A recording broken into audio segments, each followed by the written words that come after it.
సమూయేలు మొదటి గ్రంథము 9వ అధ్యాయము 15, 16, 17 వచనాలు నేను చదువుతాను. ఒకసారి మీరు బైబిల్ తెరచి చూడండి. సౌలు అచ్చటికి రేపు వచ్చునని యెహోవా సమూయేలునకు తెలియజేసెను. ఎట్లనగా, నా జనుల మొర నా యొద్దకు వచ్చెను, నేను వారిని దృష్టించి ఉన్నాను. కాగా ఫిలిస్తీయుల చేతిలో నుండి నా జనులను విడిపించుటకై నా జనులైన ఇశ్రాయేలు మీద వారిని అధికారినిగా అభిషేకించుటగాను రేపు ఈ వేళకు నేను బెన్యామీను దేశంలో నుండి ఒక మనిషిని యొద్దకు రప్పించుదును. సౌలు సమూయేలుకు కనబడగానే, యెహోవా, ఇతడే నేను నీతో చెప్పిన మనిషి, ఇదిగో ఇతడే నా జనులను ఏలునని అతనితో సెలవిచ్చాను. ప్రార్థన. కృపా సత్య సంపూర్ణమైన మా ప్రియ పరలోకపు తండ్రి, మీకు వందనాలు. ఈ చదవబడిన దైవ లేఖనాల్లో నుండి మాతో మీరు మాట్లాడి సత్యాన్ని గ్రహించిన వారమే ఇదిగో తండ్రి, సత్యాన్వేషకులుగా ఈ వాక్యానికి లోబడి భయపడి జీవించిన కృప చూపించి ఇదిగో తండ్రి, నన్ను వాడుకొని మీ సంఘంతో నాతో మీరు మాట్లాడి మహిమ పొందమని యేసుక్రీస్తు నామములో ప్రార్థన అడిగి వేడుకొంచున్నాం తండ్రి, ఆమె. ఒకసారి ఈ 9వ అధ్యాయం 1 నుంచి 14 వచనాలు ఏం జరిగిందన్నది మీకు చెప్తాను, క్లుప్తంగా ఆలకించండి. సౌలు తండ్రి యొక్క గార్ధమములో తప్పిపోగా సౌలు మరియు సౌలు యొక్క పనివాడు ఎదగడానికి వెళ్ళగా అవి దొరకకపోవటం బట్టి మరి నిరాశతో వెనకకు అనగా ఇంటికి వెళ్ళిపోదాం అనుకున్న సమయంలో సౌలుతో పాటు వచ్చిన పనివాడు, అయ్యా, ఇక్కడ ఒక దీర్ఘదర్శి ప్రవక్త ఉన్నాడు, అతను ఏం చెప్పినా జరుగుతుంది అనేటువంటి ఒక సలహా సూచన ఇవ్వగా మరి పనివాడి యొక్క సలహా సూచన మేరకు సౌలు పనివాడు ఇద్దరు కలిసి సమూయేలు ఉన్న చోటకి వస్తారు. ఈ దైవ సంకల్పంలో సౌలు సమూయేలు ఇద్దరు కూడా కలయిక జరుగుతుంది. ఇది గత వారాల్లో మనం విన్నటువంటి లేఖనాలు. ఇప్పుడు ఈ చదవబడిన 15, 16, 17 వచనాల్లో దేవుని యొక్క సార్వభౌమాధికారం అంటే ఏమిటన్నది ఒక ఉదాహరణగా ఈ సందర్భం.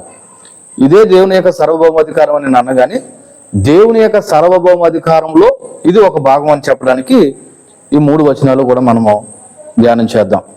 ఎందుకంటే దేవుని యొక్క సార్వభౌమాధికారం అంటే ఆయన ఎప్పుడు ఏ విధంగా ఎవరిని ఎలా వాడుకుని తన చిత్తాన్ని నెరవేరుస్తాడన్నది మనకు తెలియదు. కానీ దేవునికి ఒక సార్వభౌమాధికారము అనగా ఈ సృష్టి మీద సమస్తం మీద ఆయనకు అధికారం ఉంది. ఇలా ఎందుకు చేసామని ప్రశ్నించడానికి మనకి హక్కు లేదు. అలా ప్రశ్నించుకునే పరిస్థితి అయినా కలుగునో చేసుకోడు.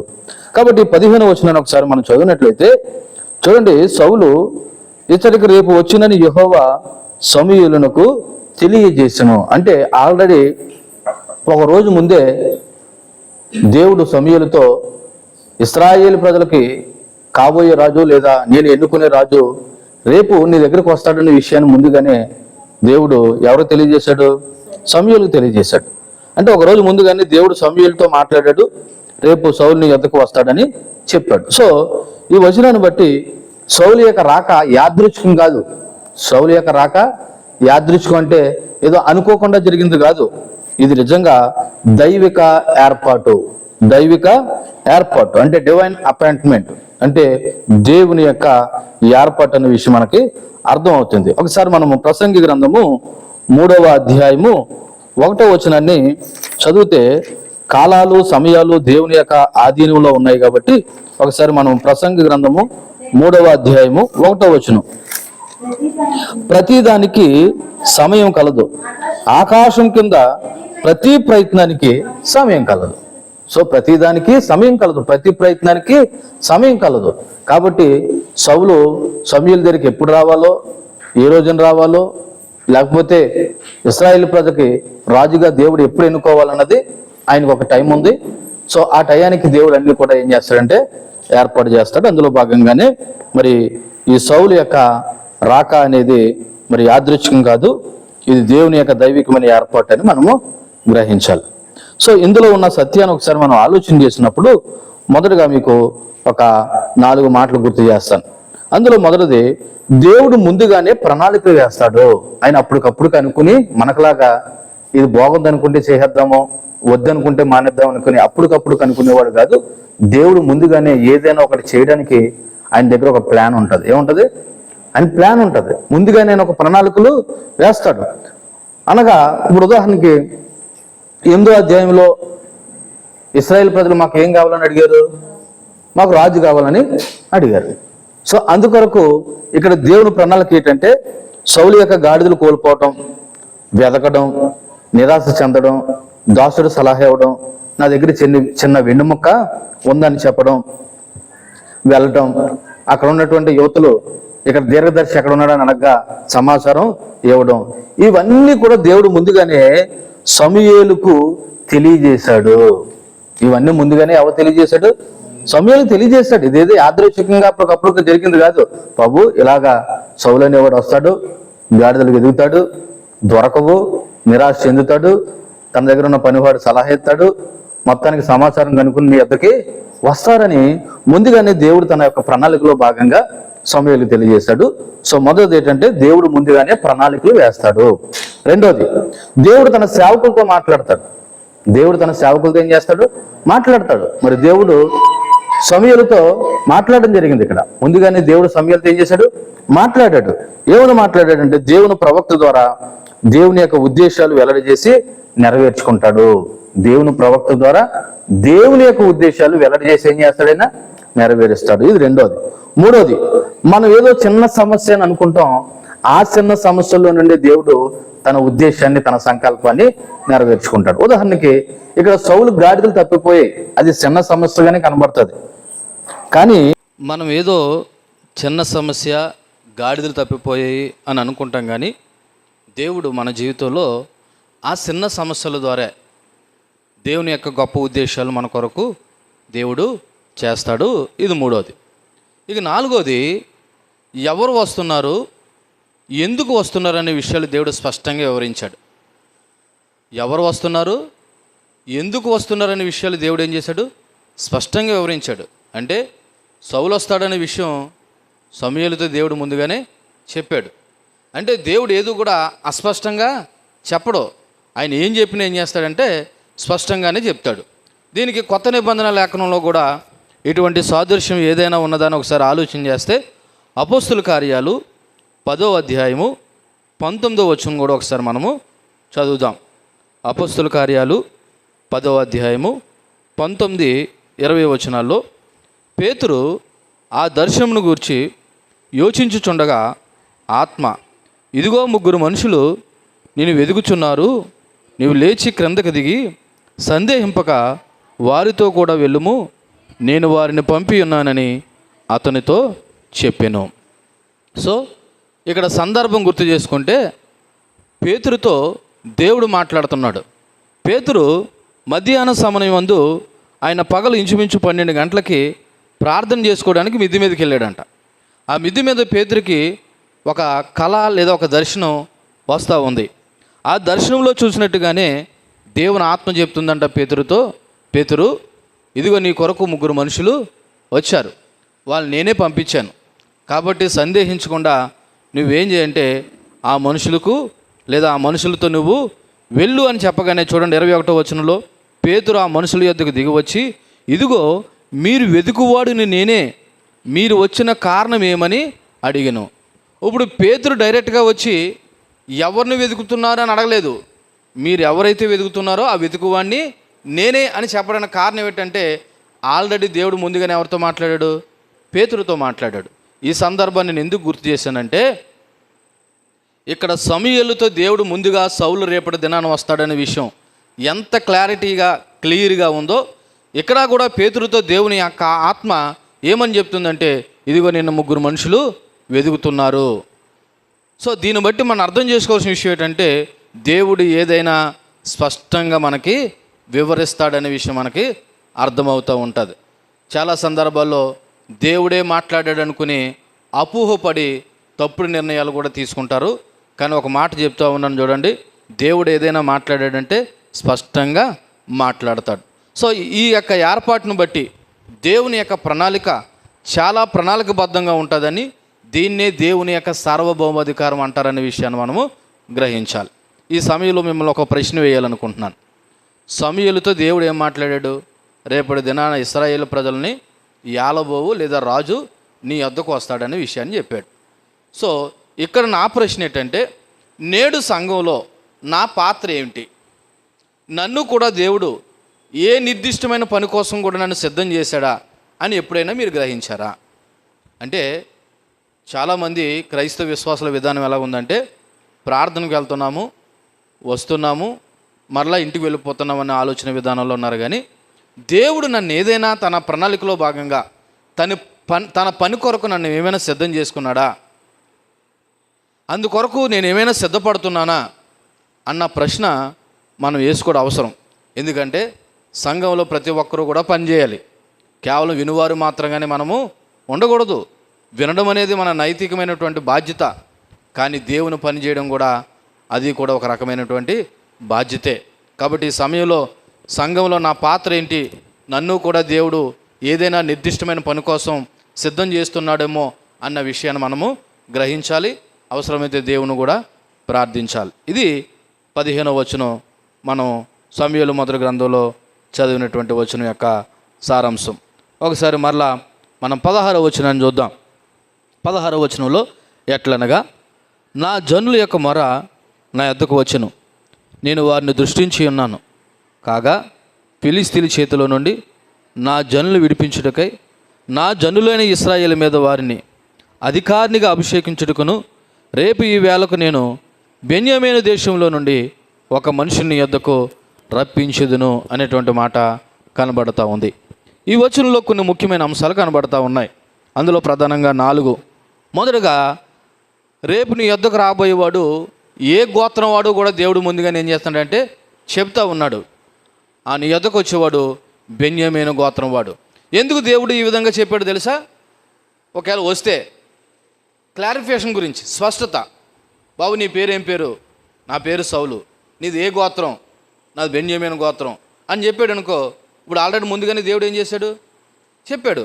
కాబట్టి ఇప్పుడు దేవుడు చెప్పిన దానికి ఇతను చెప్పిన అడ్రస్కి మ్యాచ్ అయినప్పుడు ఇది 100% ఇది వాస్తవము, దేవుడు చెప్పినటువంటి మాట నెరవేరింది. కాబట్టి మరి సౌలు అనేవాడు బెన్యామీను గోత్రం వాడు అనే విషయం మనకు 9వ అధ్యాయం 1వ వచనంలో కనబడుతుంది. అపియాకు పుట్టిన బెకెరతు కుమారుడైన శరీరుకు జననమైన అబియేలు కుమారుడగు కీషాను బెన్యామీనుడు ఒకడు ఉండెను. సో మొదటగా సౌలు అనేవాడు బెన్యామీను గోత్రానికి చెందినవాడు అనే విషయాన్ని చెప్పాడు. రెండోది, ఆ వచ్చిన వాడిని నువ్వేం చేయాలి తెలుసా? అభిషేకం చేయాలి. ఏం చేయాలి? అభిషేకం చేయాలి. సౌలు నేను ఊరకనే నీ దగ్గర పంపిస్తలేదు, అతన్ని నువ్వు అభిషేకం చేయాలి. నూనెతో అభిషేకించి ఇశ్రాయేలు ప్రజలకు రాజుగా నువ్వేం చేయాలంటే నియమించాలి. అది రెండోది. ఎందుకు నువ్వు అతను అభిషేకించాలంటే అతడు నా జనులను రక్షించును లేదా విడిపించును. అక్కడ రాయబడిన మాట ఏలును అనే మాట ఉంది. అతడు నా జనులు ఏం చేస్తాడు? రక్షిస్తాడు లేదా విడిపిస్తాడు.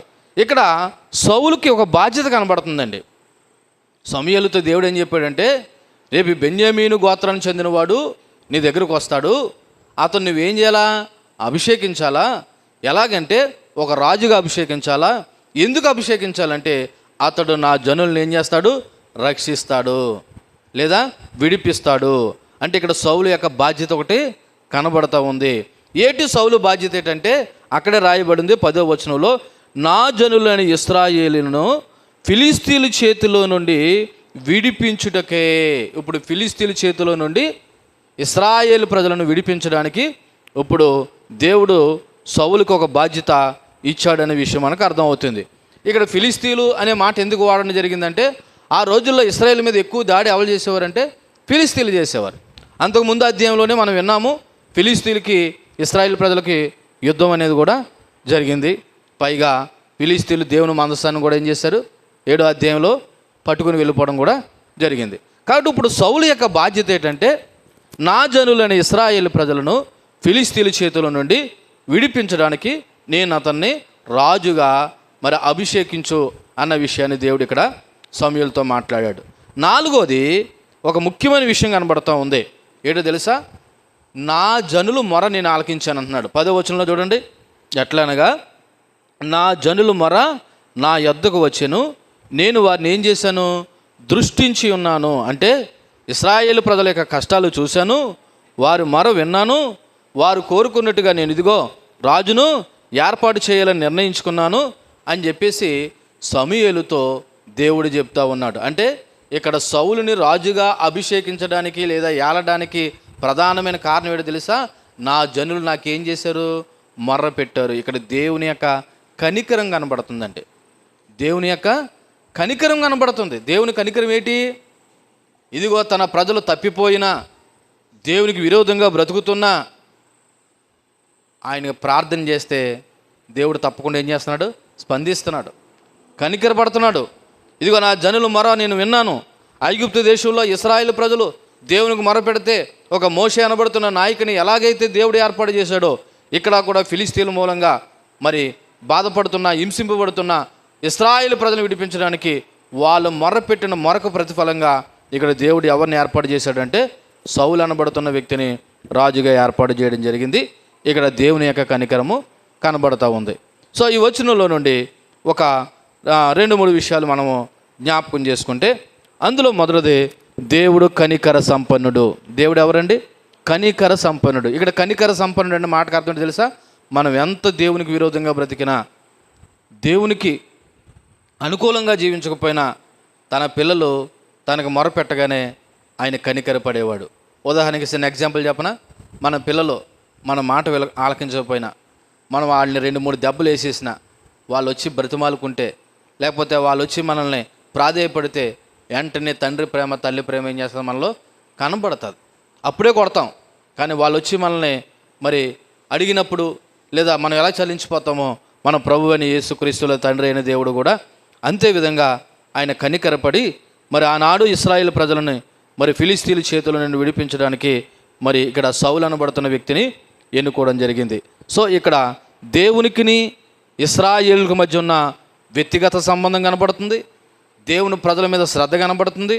అంతేకాదు దేవుని ప్రజల మీద ఆ దేవునికి కనికరం కూడా ఏం చేస్తుంది? కనబడుతూ ఉంది. రెండోది ఇశ్రాయేలీయుల మొర అంటే ఇక్కడ దైవిక జోక్యం కనబడుతుంది. ఏంటండి దైవిక జోక్యం? జోక్యం అంటే ఏంటి తెలుసా? దేవుడికి మొర పెట్టగానే దేవుడు జోక్యం చేసుకుంటాడు. ఎవరికి మొర పెట్టగానే? ఒకవేళ మనుషులకు మొర పెడితే మనుషులు జోక్యం చేసుకుంటారో లేదో తెలియదు, కానీ దేవునికి మొర పెట్టగానే దేవుడు ఏం చేసుకుంటాడు? అందుకే దావీదు భక్తుడు అన్నాడు కదా, మనుషులను నమ్ముకున్నట్టు కంటే, రాజులను ఆశ్రయించడం కంటే యెహోవాను ఆశ్రయించుట మేలు. ఎందుకని? మనుషులు, రాజులు మనకి మేలు చేయరు, చేస్తానంటారు, కానీ అవసరాన్ని బట్టి వాళ్ళ మాట తప్పినా తప్పుతారు. కానీ మనం దేవుని కానీ ఆశ్రయించగలిగితే ఆయన తప్పకుండా మనకి ఏం చేస్తాడంటే మేలు చేస్తాడు. కాబట్టి ఇక్కడ ఇశ్రాయేలు ప్రజలు దేవునికి మొరపెట్టగానే దేవుని యొక్క జోక్యం అనగా దేవుని అవసరం ఇక్కడ మనిషికి అవసరం అనే విషయం అర్థమవుతూ ఉంది. అలాగే మూడోది ఈ వచనంలో దేవుని యొక్క పిలుపులో ఉద్దేశం ఉంటుందండి, పర్పస్. దేవుని యొక్క పిలుపులో ఏముంటుంది? ఇప్పుడు సౌలుని ఎందుకు పిలిచాడంటే దేవుడు ఇశ్రాయేలు ప్రజలను ఏలడానికి లేదా రక్షించడానికి లేదా నడిపించడానికి. దేవుడు ఎవరినైనా పిలిచాడంటే దాని వెనకాల కంపల్సరీ ఒక ఉద్దేశము ఉంటుంది. ఇక్కడ సౌలు రాజుగా అభిషేకించడం యొక్క ఉద్దేశం ఏంటంటే ఇశ్రాయేలుకు రాజు కావాలని వారు కోరారని కాదు, రాజు అనే ఒక కారణమే కాదు. ఇక్కడ బాధ్యత ఏంటంటే, పర్పస్ ఏంటంటే సౌలు ఫిలిస్తీన్ల చేతులని ఇశ్రాయేల్ ప్రజలను ఏం చేయాలా? రక్షించాలి. సో ఇక్కడ మనం ఒక ప్రశ్న వేసుకోవాలి. సేవకుడైన నేనైనా, విశ్వాసులైన మీరైనా దేవుడు నన్ను ఎందుకు పిలిచాడని ఒక ప్రశ్న వేసుకోవాలి. మరలా చెప్తున్నాను, సేవకుడైన నేనైనా, విశ్వాసులైన మీరైనా దేవుడు నన్ను ఎందుకు పిలిచాడు అన్న ప్రశ్న మనము వేసుకోవాలి. అలా ఎప్పుడైనా మీరు వేసుకున్నారా లేదా ఆలోచించారా అన్నది ఒకసారి మీరు ప్రశ్నించుకోవాలి. ఎందుకో తెలుసా? మీరు దేవుని యొక్క పిలుపు ఏంటన్న దాని విషయంలో గలతీయులకు రాసిన పత్రిక 1వ అధ్యాయం 6వ వచనంలో నేను స్పష్టంగా ఆ పిలుపు అనే మాట మీద ఒక మెసేజ్ చెప్పడం జరిగింది. అయితే ఈ సమయంలో మీకు క్లుప్తంగా దేవుడు ఎందుకు పిలిచాడు అన్న దానికి ఒక చిన్నపాటి ఉదాహరణలు 2-3 ఇచ్చే ప్రయత్నం చేస్తాను. ఎందుకు తెలుసా? దేవుడి పిలుపులో కంపల్సరీ ఏదో ఒక ఉద్దేశం ఉంటుందని చెప్పాను కదా. సౌలుని ఎందుకు పిలిచాడు? ఫిలిస్తీన్ల చేతుల్లో నుండి ఇశ్రాయేలు ప్రజలను రక్షించడానికి పిలిచాడు. మరి దేవుడు మనల్ని ఎందుకు పిలిచాడు? ఎఫెసీయులకు రాసిన పత్రిక 1వ అధ్యాయము 6వ వచనం చూస్తే దేవుడు మనల్ని ఎందుకు పిలిచాడు అన్నది అక్కడ రాయబడి ఉన్నది. ఒకసారి చదువుదాం. ఎఫెసీయులకు రాసిన పత్రిక 1వ అధ్యాయము 6వ వచనంలో లేదా 4-6 వచనాలు ఎట్లనగా తన ప్రియుని యందు తాను ఉచితంగా మనకు అనుగ్రహించిన తన కృపామహిమకు కీర్తి కలిగినట్లు తన చిత్త ప్రకారమైన దయా సంకల్పం చొప్పున యేసుక్రీస్తు ద్వారా తనకు కుమారులుగా స్వీకరించుటకై మొదటగా 2 మనల్ని ముందుగా తన కోసం నిర్ణయించుకుని మనము తన ఎదుట ఎలా ఉండాలంటే అండి, పరిశుద్ధులుగాను నిర్దోషులమై ఉండవాలని జగత్తు పునాది వేయబడక మునిపే ప్రేమ చేత ఆయన క్రీస్తు మనల్ని ఏం చేసుకున్నాడంట, ఏర్పరచుకున్నాడు. దేవుడు మనల్ని ఎందుకు పిలిచాడంట, ఆయన ఎదుట పరిశుద్ధులుగాను నిర్దోషులుగాను ఉండాలని జగత్తు పునాది వేయబడక మునిపే దేవుడు మనల్ని ఏం చేసుకున్నాడు, ఏర్పరచుకున్నాడు. అంటే మనల్ని పిలిచాడు. అలాగే తెస్సలోనికలు రాసినటువంటి మొదటి పత్రిక ఒకసారి చూడండి. తెస్సలోనికలు రాసినటువంటి మొదటి పత్రిక 4వ అధ్యాయము 7వ వచనాన్ని కూడా మనం చదవగలిగినట్లయితే, పరిశుద్ధులగుటకే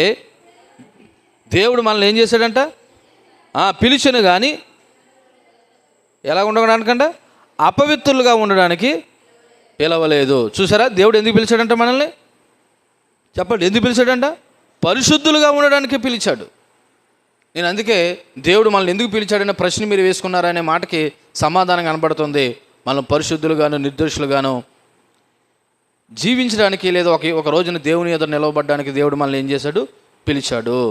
ఎందుకు ఈ విధమైనటువంటి పరిశుద్ధులుగా నీతులుగా మనం బ్రతకాలి, నీతిమంతులుగా అంటే ఇక్కడ మీకు సత్యాన్ని చెప్పాలి. ఆ రోజున ఇశ్రాయేలు చేతిలో నుండి, లేదా ఇశ్రాయేలును ఫిలిష్తీయుల చేతిలో నుండి రక్షించడానికి సౌలుని ఎలాగైతే పిలిచాడో, పాపస్థితిలో బంధింపబడి రక్షణ లేక సాతాను యొక్క బంధకాల్లో లేవలేని స్థితిలో ఉన్న మనల్ని దేవుడు మన కొరకు ప్రభువు అని యేసుక్రీస్తుని, అనగా తన కుమారుడైన యేసుని ఈ లోకానికి పంపించాడు. మరలా చెప్తున్నాను, ఫిలిష్తీయుల చేతిలో నుండి ఇశ్రాయేలు ప్రజలను రక్షించడానికి సౌలుని ఎలాగైతే దేవుడు ఏర్పాటు చేసుకున్నాడో, ఇదిగో పాప బంధకాల చేత లోకంలో బంధింపబడి ఉన్న మనల్ని కూడా రక్షించడానికి మన ప్రభువు అని యేసుక్రీస్తును తండ్రి అయిన దేవుడి లోకానికి ఏం చేశాడంటే పిలిచాడు, లేదా పంపించాడు. దానికి ఉదాహరణగా ఒకసారి మనం లూకాసు వార్త 4వ అధ్యాయము 18వ వచనం చదివినట్లయితే, ఇక్కడ దేవుడు ఎందుకు పిలిచాడు, లేదా దేవుడిని కుమారుడైన యేసుక్రీస్తును తండ్రి అయిన దేవుడు ఎందుకు ఏర్పాటు చేసుకున్నాడో కనబడుతుంది. లూకాసు వార్త 4వ అధ్యాయం 18వ వచనంలో, ఇదిగో ప్రభు ఆత్మ నా మీద ఉన్నది, బేదలకు సువార్త ప్రకటించడానికే ఆయన నన్ను అభిషేకించాడు, చెరలోనున్న వారిని విడుదలను, గుడ్డు వారికి చూపును కలుగునని ప్రకటించుటకును, నలిగిన వారిని విడిపించుటకును, ప్రభు హితవత్సరం ప్రకటించుటకును ఆయన నన్ను పంపి ఉన్నాడని రాయబడిన చోటు ఆయనకు దొరికెను. ఇక్కడ సౌలుని ఎందుకు అభిషేకించాడు? సమూయేలు రాజుగా ఉండడానికి అభిషేకించాడు. ఇక్కడ ప్రభు అని యేసుక్రీస్తుని ఎందుకు అభిషేకించాడంట? ఇదిగో బేదలను సువార్త ప్రకటించడానికి, చెరలోనున్న వారిని విడుదల ఇవ్వడానికి, గుడ్డు వారికి చూపి ఇవ్వడానికి, అలాగే నలిగిన వారిని విడిపించడానికి, ప్రభు హితవత్సరాన్ని ప్రకటించడానికి నన్ను కూడా తండ్రి అయిన దేవుడు ఈ లోకానికి పంపాడని మరి ప్రభు గురించి చెప్పినటువంటి మాట.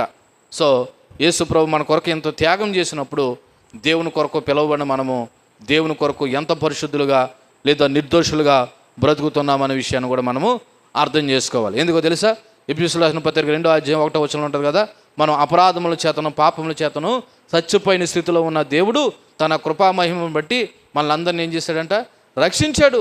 ఆయన అంటాడు, మీరు కృపచేతే రక్షింపబడ్డారు తప్ప మీ స్వశక్తి కాదంటాడు.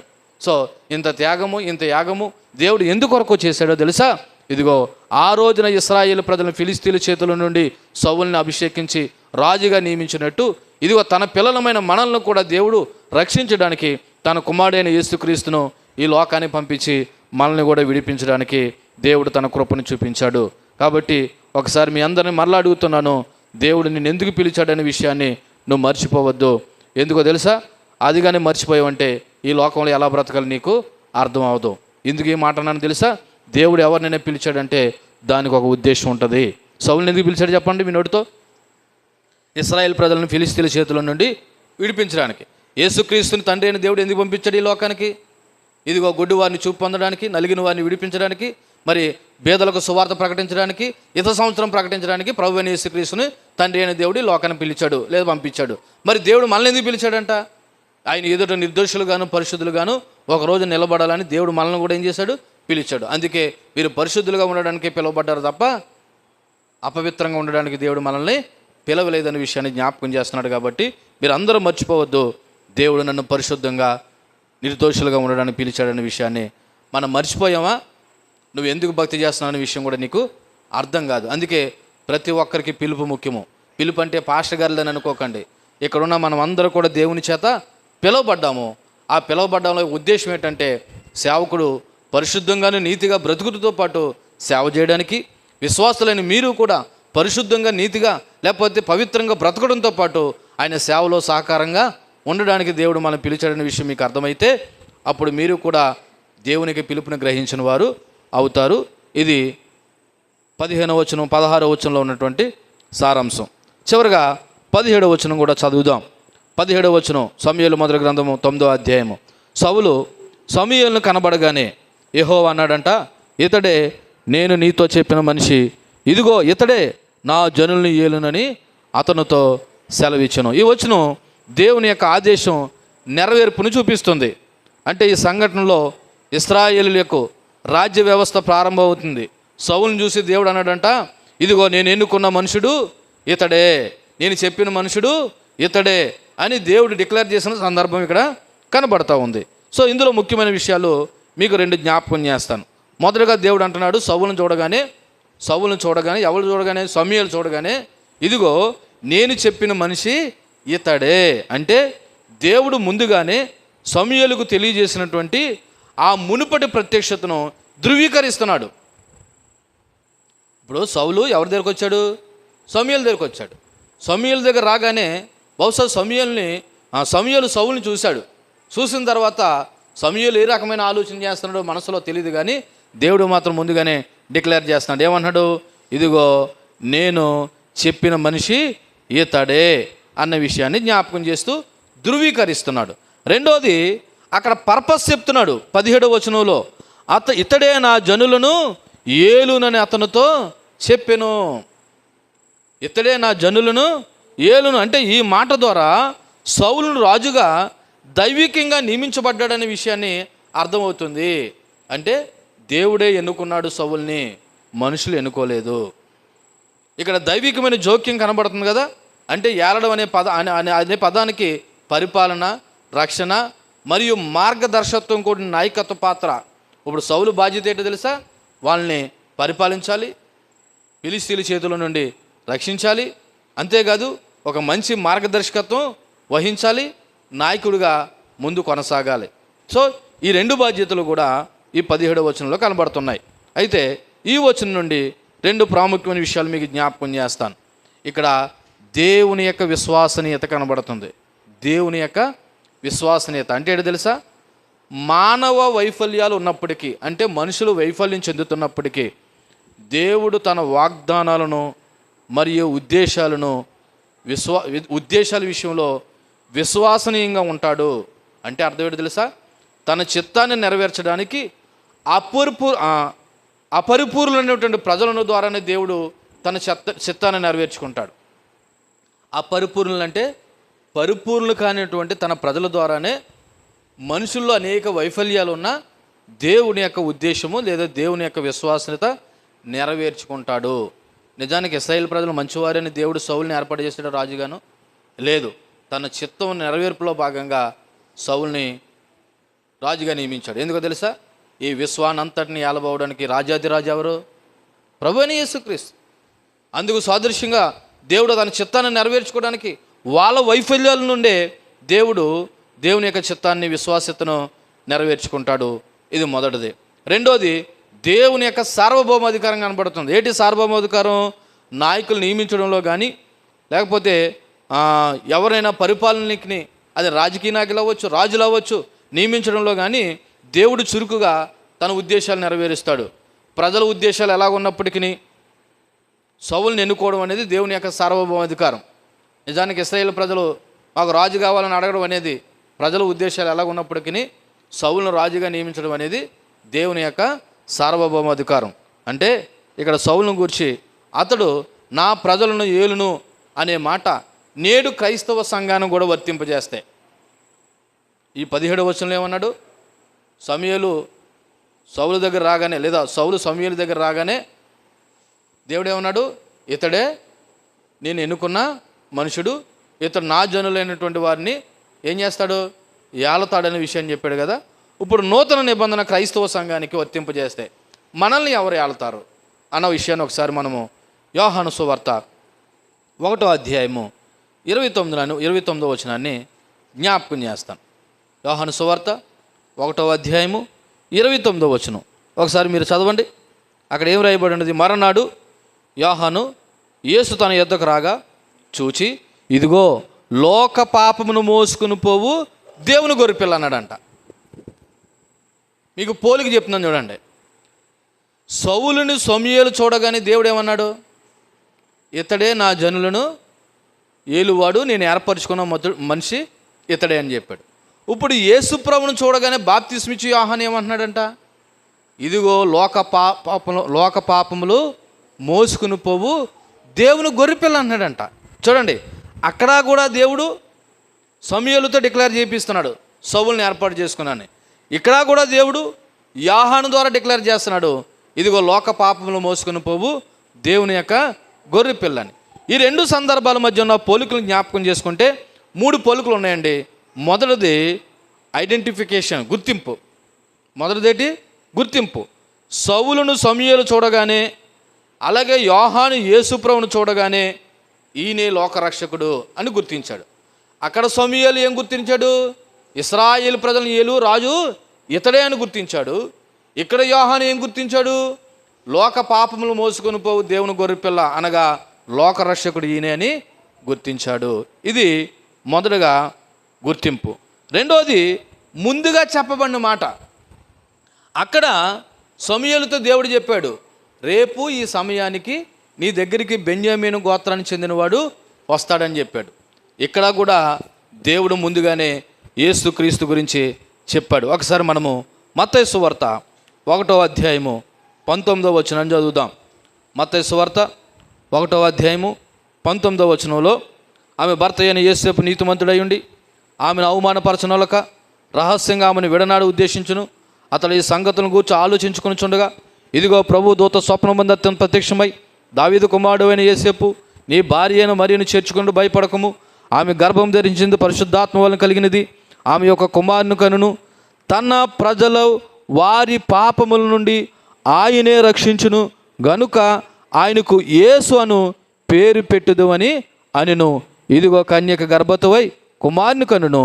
ఆయనకి ఇమ్మానుయేలు అని పేరు పెట్టుదురు అని ప్రభువు తన ప్రవక్త ద్వారా పలికిన మాట నెరవేరినట్లు ఇదంతయో జరిగెను. అంటే ఇది ముందుగా చెప్పబడిన మాట, వెనకాల చెప్పబడిన మాట? ముందుగానే చెప్పబడిన మాట. సమూయేలుతో దేవుడు సౌలును గురించి ఏ విధంగా చెప్పాడో ప్రభు అని యేసుక్రీస్తు గురించి ముందుగానే ప్రవక్తల ద్వారా చెప్పబడిన మాట. సో ఇక్కడ రెండో పోలిక ఏంటంటే, యేసుక్రీస్తు కూడా మనల్ని ఏలడానికి ఈ లోకానికి వచ్చాడు, వస్తాడు అనే విషయాన్ని ముందుగా చెప్పబడింది. మూడోది ఏంటో తెలుసా? బాధ్యత. మూడోదేంటి? బాధ్యత. సౌలును ప్రజల్ని ఏలడానికి ఎంపిక చేయగా యేసు ప్రభు లోక పాపాలు మోయడానికి ఎంపిక చేయబడ్డాడు. సౌలు ఎందుకు ఎంపిక చేయబడ్డాడు? ఇశ్రాయేలు ప్రజలను ఫిలిష్తీయుల చేతుల నుండి రక్షించడానికి, ఏలడానికి ఎంపిక చేయబడితే, యేసుక్రీస్తు ఎందుకు ఎంపిక చేయబడ్డాడంటే, ఇదిగో లోక పాపాలు మోయడానికి లేదా మనకు రక్షణ ఇవ్వడానికి ఎంపిక చేయబడ్డాడు. దీనికి మరొక సాదృశ్యంగా లేఖనాన్ని గుర్తు చేయాలనుకుంటే ఇటువంటి పోలికే మత్తయి సువార్త 3వ అధ్యాయము 17వ వచనంలో కూడా, మరియు ఇదిగో ఈయనే నా ప్రియకుమారుడు, ఈయన యందు నేను ఆనందించుచున్నాను ఒక శబ్దము ఆకాశం నుండి వచ్చును. అంటే బాప్తీసం తీసుకునే సమయంలో ఆత్మ పావుర రూపంలో యేసుప్రభు మీద రాగా తండ్రి అయిన దేవుడు చెప్తున్నాడు, ఇదిగో ఈయనే నా ప్రియ కుమారుడు, ఇతని యందు నేను ఏం చేస్తున్నాను? ఆనందిస్తున్నాను, నేను ఏర్పరచుకున్నటువంటి మనుషుడని తండ్రి అయిన దేవుడు యేసుప్రభు గురించి సాక్ష్యం ఇస్తూ ఉన్నాడు. సో ఈ 3 వచనాల యొక్క సారాంశాన్ని మీకు ఒకసారి గుర్తు చేస్తే, ఇక్కడ దేవుని యొక్క సార్వభౌమాధికారం ఉంది. దేవుని యొక్క సార్వభౌమాధికారం అంటే ఎప్పుడు ఏ విధంగా ఎవరి ద్వారా తన పనులు జరిగించుకుంటాడు. అవసరమైతే ఒకవేళ ప్రజలు దేవునికి వ్యతిరేకంగా జీవించిన ఆ వ్యతిరేకతలో నుండి దేవుడు ఏం చేసుకుంటాడో తెలుసా? తన సంకల్పాన్ని నెరవేర్చుకుంటాడు. కాబట్టి ఈ చదవబడిన 3 వచనాల్లో రేపటి దినాన సౌలు నీ దగ్గరికి వస్తాడని చెప్పడం కానీ, అక్కడ సౌలు వచ్చిన తర్వాత అతను ఏం చేయాలో అతని పర్పస్ ఏంటన్నది తెలియజేయడంలో కానీ, సౌలును చూడగానే దేవుడు సమూయేలుతో నేను ఏర్పరచుకున్న మనుషుడు ఇతనే అని డిక్లేర్ చేయడంలో కానీ ఇక్కడ దేవుని యొక్క సార్వభౌమాధికారం కనబడతా ఉంది. సో ఈ మాటల ద్వారా మనం నేర్చుకోవాల్సిన విషయం ఏంటో తెలుసా? దేవుడు నా విషయంలో కూడా దేవుని యొక్క సార్వభౌమాధికారం జరగాలని మనం ప్రార్థన చేయాలి. మన జీవితాల్లో మన విషయాల్లో కూడా ఎవరిదే? దేవుని యొక్క సార్వభౌమాధికారం జరగాలి. ఈ భూమి మీద దేవుడు పుట్టించాడంటే దేవుని చిత్తం మన ద్వారా జరగడానికి, అంతే తప్ప మన ఆశలు, మన ఇష్టాలు, మన కోరికలు నెరవేర్చుకోవడానికి కాదు. అందుకే పరలోక ప్రార్థనలో ఏమని ప్రార్థన చేస్తాం? తండ్రి, పరలోకమందు నీ చిత్తం జరుగుతున్నట్లు భూమి యందు కూడా ఏం చేయాలా? నీ చిత్తం జరగాలి. అలా జరగాలంటే నన్ను కూడా నీ సార్వభౌమ అధికారంలో భాగంగా నన్ను కూడా వాడుకోవాలని మనం ఏం చేయాలి? ప్రార్థన చేయాలి. దేవుడు తన సార్వభౌమ అధికారాన్ని జరిగించుకుంటాడండి. కాకపోతే ఆ సార్వభౌమ అధికారంలో మనము పాలుభాగస్తులుగా ఉన్నామా లేదన్నది, ఒకవేళ దేవుని మనం అడుగుతున్నా లేదన్నది కూడా ఒకసారి ఆలోచన చేయాలి. కేవలం మానవ జనం ఎత్తి ఏదో ఈ భూమి మీద బ్రతికి పిల్లలు కానీ ఏదో వాళ్ళకి పెళ్ళిళ్ళు చేసి లేదా భోగాలు అనుభవించడానికి దేవుడు మనల్ని ఎన్నుకోలేదు. దేవుని యొక్క సార్వభౌమ అధికారంలో మనం కూడా పాలుభాగస్తులు కావాలని దేవుడు మనల్ని ఈ లోకానికి పంపించాడు లేదా పుట్టించాడు. కాబట్టి మన బ్రతుకుల్లో దేవుని చిత్తాన్ని నెరవేర్చి ఆయన సార్వభౌమ అధికారంలో పాలుభాగస్తులుగా ఉండి దేవుని నామాన్ని గణపరిచి మహింపరిచేవారుగా మనం కూడా ఉందాం. అటువంటి కృప దేవుడు మనకి ఇవ్వాలని, అలాగే మనం కూడా ప్రార్థన చేయాలని మిమ్మల్ని అందరినీ ప్రేమపూర్వకంగా రిక్వెస్ట్ చేస్తున్నాను. దేవుడి మాటలు మన ఇంట్లో దీవించి ఫలింపచేయనుగాక. ఆమేన్. కళ్ళు మూసుకోండి. చెప్పబడిన మాటలను బట్టి మనము ప్రార్థన చేద్దాం.